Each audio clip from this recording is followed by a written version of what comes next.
এজন্য ইসলাম মা বোনদের মাসিক চলাকালীন অবস্থায় 6টি কাজ নিষেধ করেছেন। এর 1 নাম্বার হচ্ছে মাসিক চলাকালীন অবস্থায় তাদের জন্য সহবাস করা হারাম করে দিয়েছেন।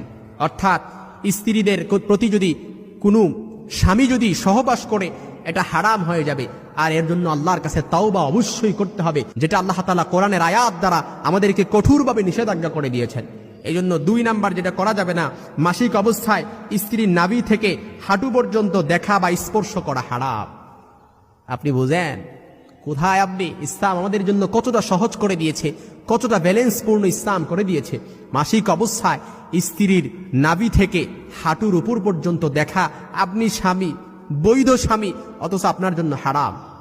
ভালো করে গানগুলো খরগোশের গানের মতো খাড়া করে শুনে নেন আর ভালো করে বুঝে নেন। 3 নাম্বার, মাসিক অবস্থায় নামাজ পড়া যাবে না এবং তার কাজা স্ত্রীদের জন্য মাফ, নারীদের জন্য মাফ। সুবহানাল্লাহ বিহামদি। ইসলাম কতটা ব্যালেন্সপূর্ণ, কতটা